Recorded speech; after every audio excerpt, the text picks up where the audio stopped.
സാധാരണക്കാരായ ഒരുപാട് പേർ ഈ തദ്ദേശ തെരഞ്ഞെടുപ്പിൽ ജനവിധി തേടുന്നുണ്ട്. നമ്പർ 1 കേരളത്തിൽ മക്കളോടൊപ്പം അടച്ചുറപ്പില്ലാത്ത വീട്ടിൽ നിത്യവൃത്തിക്ക് ബുദ്ധിമുട്ടുന്ന ഒരമ്മയും മത്സര രംഗത്തുണ്ട്.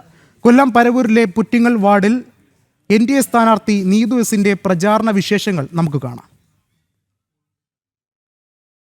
ആകസ്മികമായി മരണപ്പെട്ട ഭർത്താവിന്റെ ഓർമ്മകൾ പേറി 2 മക്കളുമൊത്ത് ജീവിതം നയിക്കുന്ന നീതുവിന്റെ വീടാണിത്. പരിമിതമായ ജീവിത ചുറ്റുപാടിൽ നിന്നാണ് നീതു മത്സരരംഗത്തേക്ക് ഇറങ്ങുന്നത്. പരവൂർ മുനിസിപ്പാലിറ്റിയിലെ 26-ാം വാർഡാണ് പുറ്റിങ്ങൽ.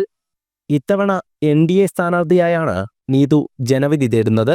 മോദി സർക്കാരിൻ്റെ ഭരണത്തിലും നമ്മുടെ BJPയുടെ വികസന പ്രവർത്തനങ്ങളിലും കണ്ട് ആകൃഷ്ടയായി BJPയിലേക്ക് വന്ന് നമ്മുടെ ഇപ്പോൾ മത്സരത്തിന് വേണ്ടി ഇറങ്ങിയിരിക്കുന്ന നീതു വളരെ ബുദ്ധിമുട്ട് അനുഭവിക്കുന്ന ഒരു കുടുംബത്തിൽ നിന്നും BJPയിലേക്ക് വന്ന് പുറ്റിങ്ങൽ വാർഡിൽ മത്സരിക്കുന്ന ഒരു വ്യക്തിയാണ്.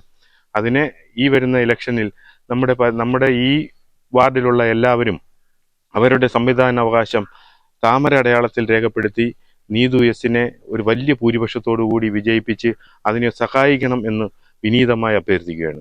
നമസ്കാരം, എൻ്റെ പേര് നീതു എസ്.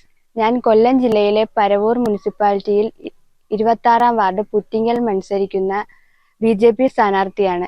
എല്ലാവരുടെയും വിലയേറിയ വോട്ട് താമര ചിഹ്നത്തിൽ നൽകണമെന്ന് അപേക്ഷിക്കുന്നു. ഒരു മാറ്റത്തിനു വേണ്ടിയുള്ള പോരാട്ടത്തിലാണ് നീതു.